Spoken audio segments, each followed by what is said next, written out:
하나님 말씀은 에베소서 3장 1절부터 4절까지 먼저 읽겠습니다. 이러므로 그리스도 예수의 일로 너희 이방인들을 위하여 갇힌 자 된 나 바울이 말하거니와 너희를 위하여 내게 주신 하나님의 그 은혜의 경륜을 너희가 들었을 거이라. 곧 계시로 내게 그 비밀을 알게 하신 것은 내가 간단히 앞서 기록함과 같으니 이것을 읽으면 내가 그리스도의 비밀을 깨달은 것을 너희가 알 수 있으리라. 에베소서의 재발견 세 번째 시간입니다. 에베소서 3장의 말씀을 가지고 그리스도의 비밀 교회를 함께 알아가기라는 제목으로 말씀을 상고하도록 하겠습니다. 이 에베소서는 성경에서 가장 중요한 부분을 차지합니다. 사람 몸으로 말하면 허리라고 할 수 있죠. 허리를 다치면 사람이 힘을 전혀 못 쓰는 것처럼 허리는 매우 중요합니다. 모든 성경이 중요하지만 특별히 에베소서가 없다면 사람 몸에서 허리를 다친 것과 같은 그렇게 생각해 볼 수 있습니다. 왜냐하면 하나님의 가장 큰 비밀이 에베소서에서 이제 드러나기 때문에 그렇습니다. 하나님의 가장 큰 비밀, 하나님의 의도가 창세기 2장 24절이 나오는데 그것이 에베소서 35장 31절에 그 말씀이 있고 그 말씀을 풀어놓은 말씀이 에베소서 3장 5장 32절이기 때문에 그렇습니다. 그래서 1장에 보면 1장은 우리가 창세전에 결정된 하나님의 뜻이란 제목으로 1장을 살펴봤는데요. 1장 4절에 보면 창세전에 라는 말이 나옵니다. 그래서 1장 5절에 보면 그의 기쁘신 뜻이 나오죠. 그리고 6절에 보면 그 영광의 찬송이 나옵니다. 그러니까 천지창조하기 전에 하나님이 결정하신 기쁘신 뜻이 있는데 그것은 그리스도 안에서 우리를 예정하시고 우리를 택하셔서 하나님의 자녀를 삼으시고 그를 통해서 하나님께 찬송을 올려드리는 것이라고 말씀하고 있죠. 그러니까 우리가 있기 전에 이 우주 만물이 있기 전에 그리스도라는 단어가 나옵니다. 그리스도라는 것은 사람으로 돼서 기름 발려져서 피 흘린다는 제물이라는 그런 뜻이 들어가 있는데 바로 이 하나님이 피를 흘리신다는 그 내용 가운데서 그 뜻이 바로 창세전에 아담이 범죄하기 전에 지구가 생겨나기 전에 그때 있었다는 것이죠. 그래서 그때의 뜻을 구체적으로 말하면 바로 하나님 자녀 삼으시는데 어떤 방법으로요? 그리스도를 통해서. 어떻게 그리스도가요? 독생자가 맏아들이 되시면 합법적인 하나님의 자녀가 되는 길이 열려진다는 것이죠. 그것을 찬송하는 것. 이렇게 성경은 이렇게 요약하고 있습니다. 그래서 이 창세기 1장에서, 이 에베소서 1장에서 중요한 것이 1장 23절인데요. 바로 교회는 그의 몸이니 만물 안에서 만물을 충만케 하시는 이의 충만함이라. 이것이 이제 1장의 대표적인 말씀이라고 할 수 있습니다. 교회를 설명합니다. 예수님 몸이라는 거죠. 예수님은 지금 우리가 안 계십니다. 그죠? 우리가 그분과 동행하고 있다면 예수님이 다시 오실 필요가 없잖아요. 이미 동행하고 계신데. 그죠? 예수님은 우리와 함께 계시지 않습니다. 그분이 보내주신 영이 우리와 함께 계신 것이죠. 그래서 그리스도 영이 우리와 함께 계시다는 얘기는요. 그리스도의 영이라는 뜻은 예수님 영을 없어지고 여기 왔다는 뜻이 아니라 그리스도께서 약속대로 보내주신 그 영이 바로 성령이 우리와 함께 계시다는 그런 뜻이죠. 그래서 그분의 몸이 바로 교회인데 교회는 당연히 그리스도 영으로 충만한 것이죠. 성령으로 충만한 것. 그래서 만물 모든 성도들 안에서 모든 성도들에게 충만케 스며들어지는 분이 충만한 것이 교회라고 하고 있죠. 이 2장에 가보면 거기는 다시 한번 교회에 대한 설명이 나옵니다. 교회는 2장 10절에서는 바로 우리 교회가 하나님의 포이에마라고 하는 것이죠. 포이에마라는 것은 이 작품이란 뜻인데 특별히 걸작품을 얘기합니다. 우리가 사용하는 말 중에 영어 단어에 주면 피라는 단어가 있죠. 피를 포엠이라고 합니다. 포엠. 이걸 시라고 그러는데 이것이 바로 이 헬라어 포이에마에서 나온 것이죠. 포이에마. 하나님의 작품입니다.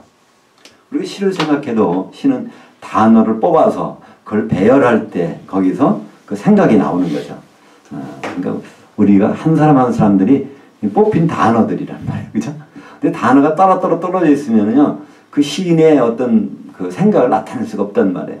그 우리가 한 단어들이 아주 이렇게 조직적으로 잘 배열이 되어 있으면 그것이 드러나는 거죠. 우리가 예수님의 그 모습을 드러내는 것, 그 마찬가지. 그래서 이 에베소서 2장 10절에서는 우리를 포이에마 한 편의 시라고 말씀하고 있고요. 2장 20절에 보면 바로 이 너희 교회 성도들이죠. 사도들의 기초석 위에 세워졌다를 말씀하고 있습니다. 그러니까 우리가 세워져야 될 그 기초는 사도들이라는 거예요. 사도들의 기초. 이 사도라는 것은 이제 분신한 뜻이고 예수님의 분신, 예수님을 12조각으로 나눠놓은 것이 12사도죠. 그 사도를 다시 우리에게 주신 것은 신약 성경입니다. 신약 성경의 근거에서, 성경 말씀의 근거에서 세워지는 것이 바로 이 교회라는 것. 그래서 에베소서 2장에서 우리는 살펴봤습니다. 이제 오늘 에베소서 3장에서는 다시 한번 교회를 그리스도의 비밀이라고 얘기합니다. 이 비밀이라는 단어는 시크릿이라는 단어가 아닙니다.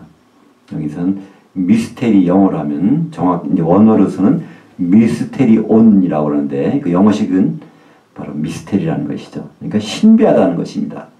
그 세상적인 생각으로는 도저히 이렇게 우리가 인식할 수 없는 그런 것을 뜻하기도 합니다. 바울은 여기서 자기를 그런 특별히 그 교회를 이루는데 이방인들을 택해서 교회를 세우는 그 일을 자기가 맡았다고 합니다. 오늘 말씀의 그 2절에 보면 자기를 은혜의 경륜을 너희가 들었을 것이라 내게 주신 바울한테, 이 경륜이라는 단어를 여기서 청지기직이라고 할 수 있습니다. 오이코노미아라는 단어를 쓰는데요. 오이코노미아, 여기서 나온 말이 바로 영어에서 이코노미라는 말에서 경제라는 단어가 나와요. 경제. 한마디로 살림살이라는 뜻이죠. 하나님의 살림살이를 맡은 사람이 바로 바울이라는 거예요. 그러니까 이 청지기직은 무엇이죠? 창고 곳간에 보면은요, 거기에 뭐가 있는지 다, 음식도 있을 거고 옷도 있을 거고 다 있습니다. 그 집안 사람들이 필요한 것이 다 곳간에 있는데 그거를 꺼내다가 이렇게 제공해 주는 역할, 그것이 바울이 바로 이제 그런 역할이라는 것이죠. 그래서 이 오이코노미라는 것은요, 오이코스라고 하는 단어하고 노미아라는 단어가 합성된 겁니다. 노미아. 그래서 오이코스라는 것은 집이란 뜻이고요. 노미아라는 것은 법이란 뜻이죠. 그래서 집에 있는 집에서 그 물건들을 어떻게 적재적소에 배치해서 그걸 나눌 수 있는가, 그걸 다루는 사람, 또 그 다루는 일이라고 하기도 하고 그 다루는 사람을 나타내기도 하는데요. 바울이 바로 그런 사람이라는 거예요. 아무도 모르는 하나님의 창고에서 그것에 필요한 것들을 꺼내서 나눠주는데 특별히 바울은 이방인들을 위해서 그 일을 맡았다는 것입니다. 그래서 이런 일을 하나님이 주신 것은 그걸 계시해 주셨다는 거예요. 드러내서 바울이 지식적으로 그것을 연구해서 따져서 하는 것이 아니라 하나님이 직접 계시해 주셨다고 말씀하고 있습니다. 3절에 보니까 곧 계시로 내게 그 비밀을 알게 하셨다는 거예요. 계시라는 것은 요한계시록에 나오는 계시와 똑같은 것이죠. 아포칼립시스라는 것은 커튼을 떼냈다는 얘기입니다. 커튼에 가려져 있던 걸 떼내서 보여주셨죠. 고린도 후서 12장 2절에 보면 바로 바울이 얘기합니다. 14년 전에 내가 영으로 이끌려서 셋째 하늘까지 가서 거기서 아주 말할 수 없는 것을 다 볼 수 있었다는 것입니다. 하나님의 비밀을 다 알 수 있었던 것이죠. 거기서 그렇게만 나오고 말았는데 그것을 이제 하나하나 풀어준 것, 그것이 에베소서 보면 그것이 나오고 있죠. 그래서 그 비밀의 핵심은 바로 예수 그리스도이십니다. 그분이 왜 오셨는가, 무슨 일을 하셨는가, 또 어떻게 하실 것인가, 그것이 바로 그리스도의 비밀, 그리스도에 관한 비밀이 있다는 것입니다.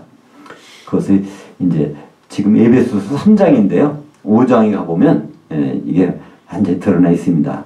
우리 5장 미리 가서 한번 볼까요? 도대체 그 비밀이 뭔가? 에베소서 5장 31절, 32절. 그러므로 남자가 부모를 떠나 그의 아내와 합해서 그 둘이 한 육체가 될지니 이 비밀이 크도다. 나는 그리스도와 교회에 대하여 말하노라. 그러니까 예수 그리스도의 비밀이 있는데 그 비밀은 교회를 만드는 거예요. 그죠? 그래서 교회와 결혼하는 겁니다. 그것이 예수 그리스도의 비밀이라는 것. 그래서 이 예수 믿는 것, 이 성경 자체는 다 거기에 관한 얘기예요. 구약 성경은 예수님에 대한 얘기고 신약 성경은 결혼식에 대한 얘기입니다. 결혼을 과연 그분이 어떻게 할 것인가. 그래서 이것을 다른 사람들에게는 알려준 적이 없다는 거예요. 사도들에게만 알려줬다고 합니다. 5절 5절 한번 읽어보겠습니다. 이제 그의 거룩한 사도들 곧 선지자들에게 영으로 나타내신 것 같이 다른 세대에서는 사람들의 아들들에게 알리지 아니하셨으니. 그러니까 사도들이 성경을 기록하기 전까지는요, 이 교회에 대한 비밀을 누구한테도 알려준 적이 없다는 거예요. 그러니까 창세기 2장 24절 읽을 때도 남자가 부모를 떠나 그의 아내와 합해서 한 몸을 이룰지니라 이런 말 읽어도 이것이 교회라는 것은 누구도 생각한 적이 없다는 겁니다. 바울도 몰랐다는 겁니다. 하나님이 계시로 이걸 알려주기 전까지는. 그죠? 근데 우리는 이 교회라는 걸 너무나 신비하지 않게 생각하는 것 같아요. 교회 하면은 친목하는 단체처럼 그냥 성경 배우는 것처럼 뭐 이렇게만 생각을 합니다. 그러나 교회는 아주 신비한 것입니다. 그래서 이 구체적으로 교회가 어떤 것이라는 것을 여기서 6절에서는 좀 더 구체적으로 설명합니다. 6절 보니까 이는 이방인들이 복음으로 말미암아 그리스도 안에서 함께 상속자들이 되고 함께 지체들이 되고 약속에 함께 약속에 참여하는 자들이 됨이라. 거기서 약속에가 먼저가 아니라 함께 참여하는 자, 이게 한 단어입니다. 또 함께 상속자, 함께 지체, 함께 참여하는 이 두 단어가 함께라는 거예요. 절대로 개인적으로는 불가능하다는 게 교회는. 그러니까 나 구원받았네, 나 감사합니다, 나 하는요, 교회와는 상관없는 얘기입니다. 그러니까 참 내가 구원받은 거 중요한 거예요. 얼마나 값진 것인지 모릅니다. 그죠? 그러나 교회와는 관계없다는 거예요. 교회는 반드시 함께라는 것이 들어간다. 함께 상속자, 함께 지체, 함께 참여하는 자, 이거 되는 것이 다 비밀이라는 겁니다. 교회 안에서 이루어지는.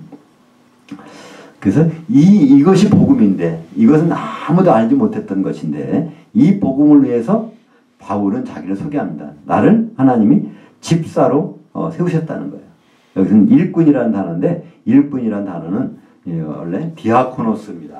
그래서 디아코노스는 디아코노스, 영어로는 디컨이라고 그러죠. 디컨. 디컨이라는 단어는요, 디아라는 것은요, 둘로 나눈다, 가로질른다는 얘기입니다. 그죠? 마귀도 이름이 디아블로스잖아요. 이거는 둘로 막 가로질러 다니는 거예요. 그래서 이 원이 있으면 원을 가로지르는 걸 뭐라고 하죠? 다이아미터라고 합니다. 그죠? 그래서 디아는 막 가로질러 다니는 거고, 이 코노스는 먼지라는 뜻입니다. 먼지. 부엌에서 나는 먼지를 뜻해요. 이제 부엌에서 밥을 하다 보면은 거기에서 뭐 이렇게 뭐죠? 뭐 재먼지도 날리고 뭐 막 먼지가 그 사이로 왔다 갔다 하면서 굳은 일을 맡아서 하는 것입니다.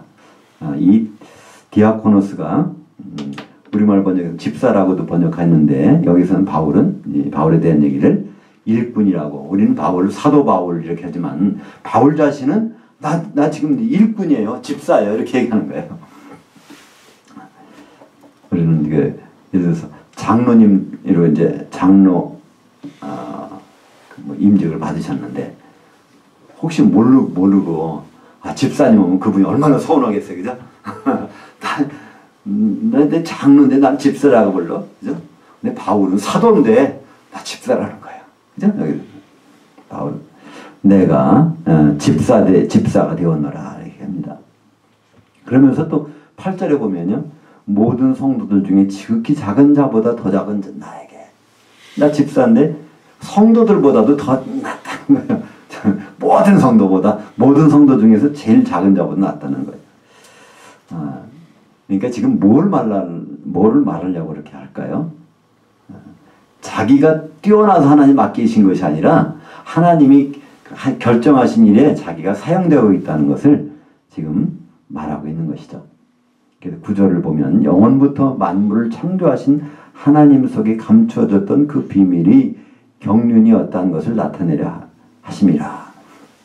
그러니까 영원부터라는 것은 이제 쉽게 말하면 창세로부터 할 수 있죠. 그러니까 창세 이후에 하나님 속에 감췄던 그 비밀, 이게 뭘까요? 쉽게 말하면 창세기 2장 24절입니다. 그죠? 남자가 부모를 떠나 그 아내 앞에서 한 몸을 이룬다는 그 비밀, 그것 때문에 바울을 사형하신다는 겁니다. 거기에 그 경륜, 그러니까 경륜이라는 것은 청지기라고 볼 수도 있고 하나님의 어떤 그 살림살이라고 볼 수도 있습니다. 집에서 일어나는 법이니까 우리말로는 하나님의 살림살이라고 볼 수도 있어요. 하나님의 살림살이가 결국은 어떻게 하는 거예요? 남자를 보내서 그 아내 앞에서 한 몸을 이루게 만드는 것이 하나님의 살림살이의 목적이죠. 그것을 드러내려고 그렇다는 것입니다. 창세기 2장 24절 이러므로 남자가 부모를 떠나 그의 아내와 앞에서 그 둘이 한 몸을 이루도록 내가 반드시 하고야 말리라. 그런 의미가 들어가 있습니다. 의지밀이기 때문에 그렇죠. 근데 이것은 그냥 비밀로만 남은 것이 아니라 이제는 이것을 누구에게요? 악한 영들에게 사탄과 그들에게도 다 알려야 된다는 거예요. 선포해야 된다는 거예요. 바로 10절입니다. 이는 이제 교회로 말미암아 하늘들에 있는 통치자들과 권세들에게 하나님의 각종 지혜를 알게 하려 하심이니. 그러니까 우리말 번역은 하늘이라고 되어 있는데 원문에는 하늘들입니다. 공중의 권세 잡은 자들이 있다는 거예요. 사탄 마귀와 그들이 부리는 영들이죠. 바로 그들과 교회의 관계를 설명하고 있습니다. 마태복음 16장 18절 또 내가 내게 이르노니 너는 베드로라 내가 이 반석 위에 내 교회를 세우리니 음부의 권세가 이기지 못하리라. 그러니까 이 교회와 음부의 권세자와의 관계를 설명하고 있어요. 원래 음부라는 단어는 하데스입니다. 하데스. 원래 데스라는 것은요, 보이는 세계라는 뜻이에요. 거기에 하가 붙어서 안 보이는 세계를 우리말 번역으로 음부라고 번역했습니다. 그러니까 여기 있는데 우리는 못 보잖아요. 천사도 못 보고 사탄 마귀도 못 보고요. 그들이 활동하는 공간은 여기지만 우리는 보질 못합니다. 그래서 그것을 영적으로 보면 그걸 음부라고 그러고 다시 말하면 공중이라고 할 수 있어요. 공중의 권세가 이기지 못하는 거예요. 공중에 있는 그 정확한 단어는 그것이 문이라는 단어인데 그 문들이 아무리 그들이 문을 몇 겁을 해도 교회의 권세만큼은 감당을 못한다는 것이죠. 11절 읽겠습니다. 곧 영원부터 우리 주 그리스도 예수 안에서 예정하신 목적대로 하신 것이라 우리가 그의 안에서 그의 믿음으로 말미암아 담대함과 확신을 가지고 하나님께 나아감을 얻느니라. 여기서 우리가 하나님께 나아간다는 거는요, 그 쉬운 일이 아닙니다. 구약 때 보면 알 수 있어요. 하나님께 나갔다간 다 죽어버려요. 직접 접촉이 불가능해요. 빛과 어둠이 만나면 어둠이 산산조각 납니다. 그죠? 그래서 하나님이 인간을 만날 수 있는, 하나님께 나아갈 수 있는 장소를 정해줬죠? 그것이 바로 성막이고 성전입니다. 그 중에서도 지성소에 가서 만나는 거죠. 그 피를 가지고 만납니다. 성전에서도 피를 가지고 이렇게 만나는 거죠. 근데 우리가 이것을 하나님을 담대히 만나려면요, 죄가 있으면 안 돼요. 그래서 죄를 가려야 돼. 그래서 의롭게 돼야 되는 것인데, 그것이 바로 그의 믿음으로 우리는 의롭게 된다는 거예요. 예수 믿어서 의롭게 되는 것이 아닙니다. 좀 오해가 될 수도 있어요. 내가 예수 믿어서 의롭게 됐는데, 근데 성경은요, 그렇게 안 돼 있어요. 그의 믿음으로 말미암아 의롭게 되는 거예요. 예수님이 도대체 무슨 믿음 가졌길래 그것 때문에 내가 의롭게 될까? 그를 내가 믿어서 의롭다는 말이 절대로 아닙니다. 우리말 번역은 근데 전부 다가 그를 믿어서 의롭게 된다고 번역이 돼 있어요. 거기 쭉 나온 로마서나 갈라디아서나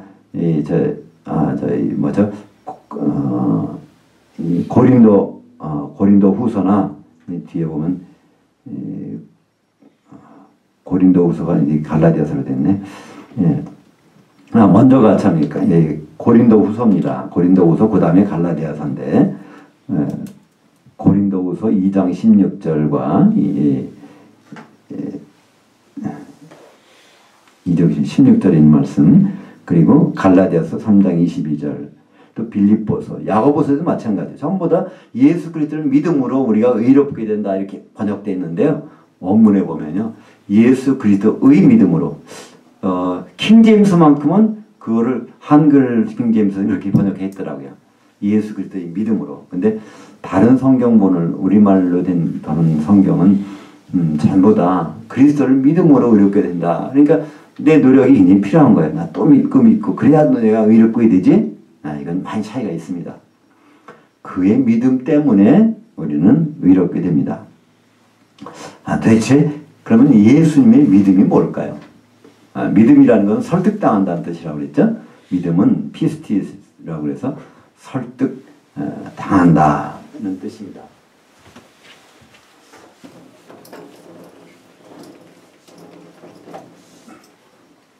헬라어에 보면요, 페이도라는 말이 있어요. 페이도.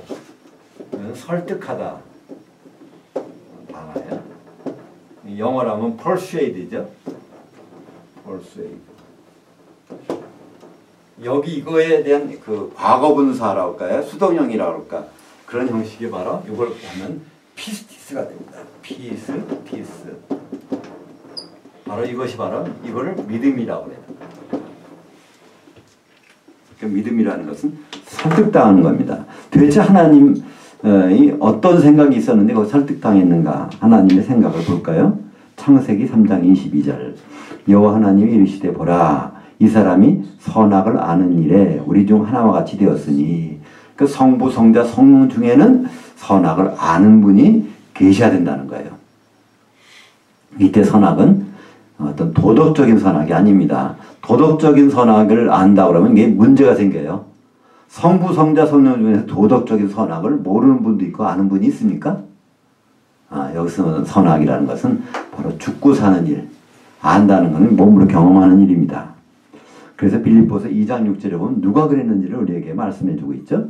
그는, 예수 그리스도는 근본 하나님의 본체시나 하나님과 동등됨을 취할 것으로 여기지 아니하시고 사람의 몸을 입고 십자가에 죽으셨다. 그래서 인자라는 말은 사람의 아들이라는 거예요. 원래 하나님이신데 사람 몸으로 오셨다는 뜻이죠. 그래서 그분은 선악을 아셨습니다. 십자가에서 경험했다는 거예요. 그리고 부활하셨으니까. 그래서 이제 예수님은 자기 자신을 소개할 때 한 말이 있습니다. 요한계시록 1장 18절도 그렇고 요한계시록 2장 8절도 그렇습니다. 요한계시록 2장 8절을 볼까요? 서머나 교회의 천사에게 편지하라. 처음이요 마지막이요 죽었다가 살아나신 이가 이르시되. 그러니까 예수님 스스로가 그러면 나는 선악을 알았어. 설득당해서 내가 했거든. 설득당한 것이 믿음이니까. 그죠? 그러니까 예수님의 믿음 때문에 우리는 바로 의롭게 된다는 것을 성경은 말씀하고 있습니다. 예수님이 그걸 안 하셨다면 우리는 아무리 믿어봐야 소용없는 거예요. 그분의 믿음이 완성됐기 때문에 가능합니다. 그래서 로마서 3장 22절 곧 예수 그리스도의 믿음으로 말미암아 모든 믿는 자에게 미치는 하나님의 의인이 차별이 없느니라. 그것도 우리의 다른 성경들 번역을 보면 전부 다 예수 그리스도를 믿음으로 돼 있는데 이제 킹제임스 번역본만큼은 예수 그리스도의 믿음으로 번역이 되어 있더라고요. 고린도 후서 2장 16절도 마찬가지입니다. 사람이 의롭게 되는 것은 율법의 행위로 말미암음이 아니요 오직 예수 그리스도의 믿음으로 말미암은 줄 알므로. 그분이 하나님이신 분이 인간의 몸으로 와서 십자가 지시고 죽으시고 부활하신 그것 때문에 우리가 의롭게 된다는 것을 말씀하고 있죠. 그래서 우리도 예수 그리스도를 믿나니, 이것도 정확히 향하여 믿나니입니다. 예수 그리스도의 목적을 가지고 믿는다는, 그분이 어떤 생을 갖는지 그걸 가지고 우리는 믿는다는 거예요. 결국 그분은 재림하실 것입니다. 신랑으로. 근데 그걸 알고 믿는 거지 그냥 믿는 것은 아무 의미가 없습니다. 예수님의 대세 믿는 것은요. 믿음의 시작일지 모르지만 본질은 아닙니다. 그래서 이것을 고린도후서 2장 16절에는 두 번씩이나 이걸 강조하고 있어요. 예수 그리스도의 믿음에 대해서. 갈라디아서 3장 22절도 마찬가지입니다. 그러나 성경이 모든 것을 죄 아래 가두었으니 이는 예수 그리스도의 믿음으로 말미암는 약속을 믿는 자들에게 주려 하심이니라. 우리를 의롭게 하시는 것은 우리 노력이 아니라 바로 그분이 오셔서 의를 우리에게 이루어 주시는 것. 그 약속을 우리가 믿기 때문에, 그 약속을 우리가 확실히 알기 때문에 우리는 의롭게 될 수 있다는 거죠. 만약에 그거를 모르고 있다면 여전히 우리는 율법을 지켜야 됩니다. 그렇게 노력을 해야 돼요. 이렇게 십계명도 지켜야 되고. 그래서 근데 그걸 아무리 지켜봐야 그건 그리스도의 믿음이 아닙니다. 그래서 그건 헛거라는 거예요. 예수 그리스도의 믿음 때문에 그분이 선악을 경험하셨기 때문에 우리는 의롭게 될 수가 있다는 것이죠. 빌립보서 3장 9절에도 마찬가지입니다.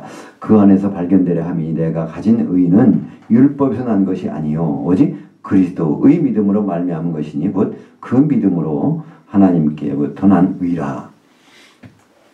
그러니까 귀에 어떻게 보면 그런 말 딱지가 붙는다는 것이죠.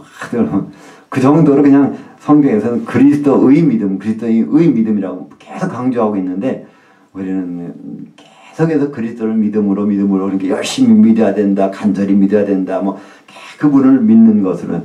근데 말은 뭐 그 차이가 없는 것 같지만 실제적으로는 엄청난 차이입니다. 그리스도를 믿는다는 것은 우리 노력을 필요로 하는 거고요. 그리스도의 믿음을 믿는다는 것은 바로 그분을 받아들이는 것입니다.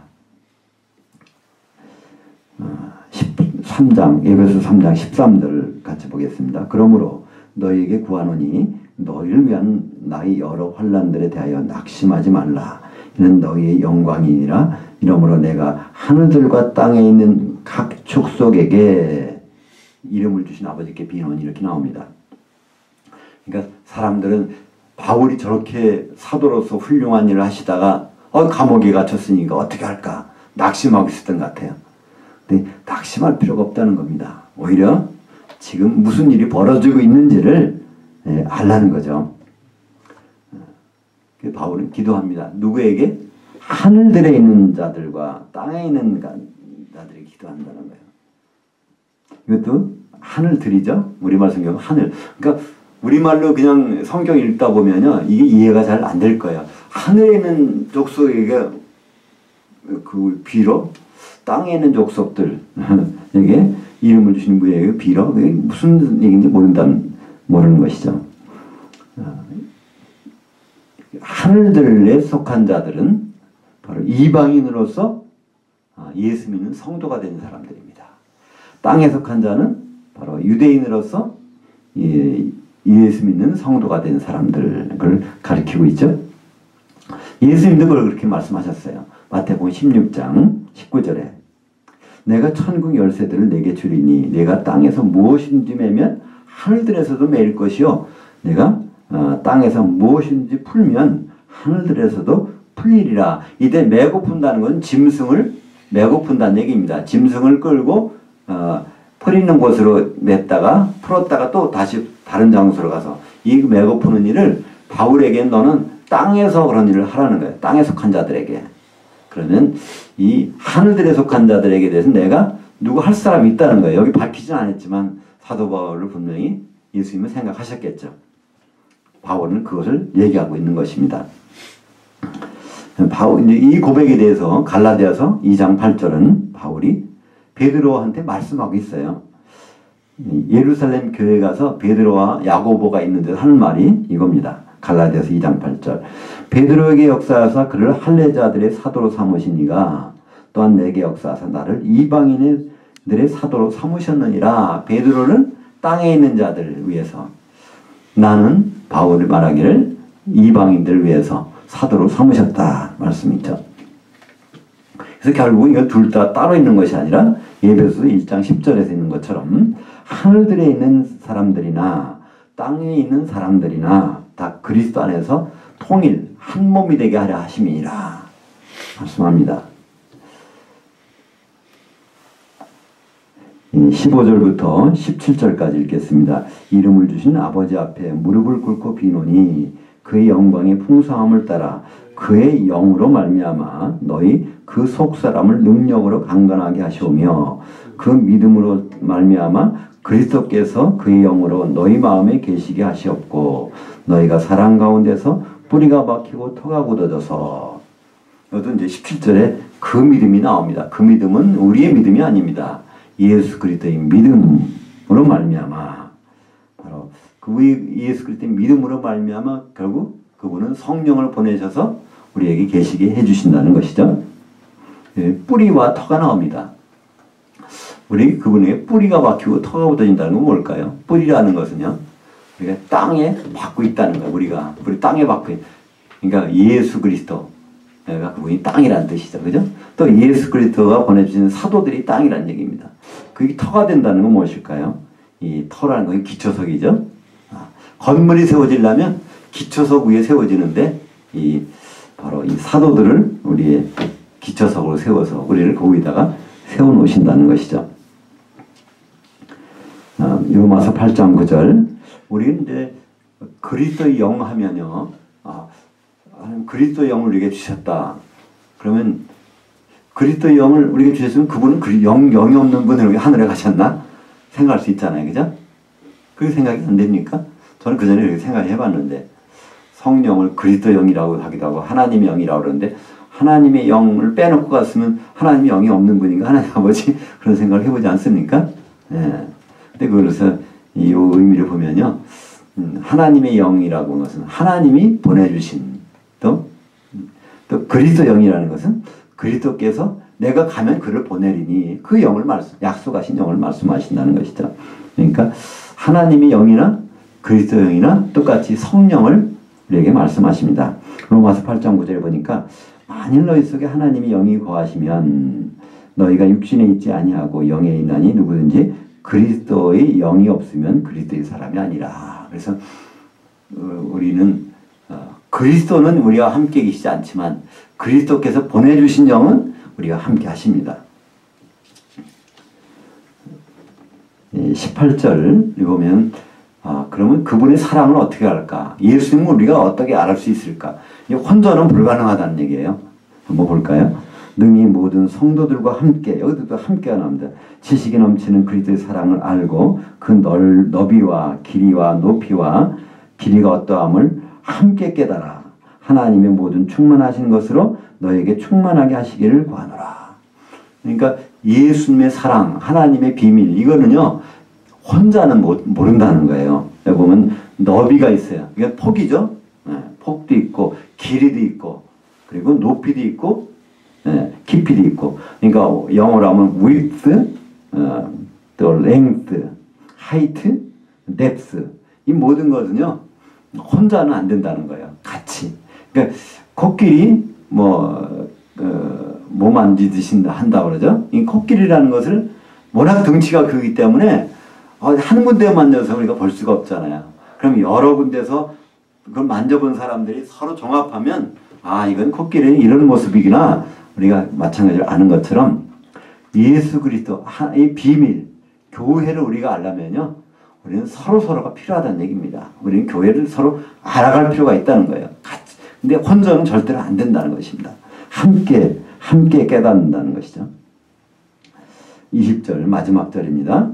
우리 가운데서 역사하시는 능력대로 우리가 구하거나 생각하는 모든 것에 더 넘치도록 능히 하실 이에게 교회 안에서와 곧 그리스도 예수 안에서 영광이 대대로 영원무궁하기를 원하노라. 아멘. 그러니까 한마디로 교회 안에서라는 것은요 동격입니다.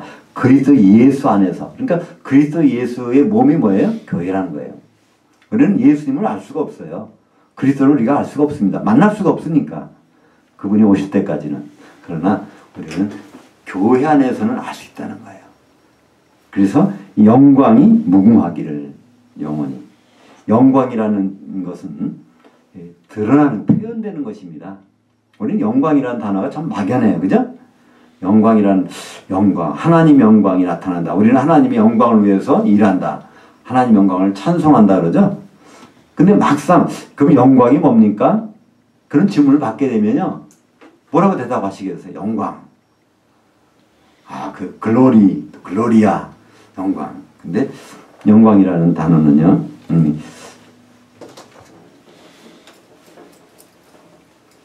이 독사라고 하면 독사. 헬라 말에 독사는요. 독개오라는 동사에서 나온 단어예요. 독개오는요. 그렇게 표현되다 그런 뜻입니다.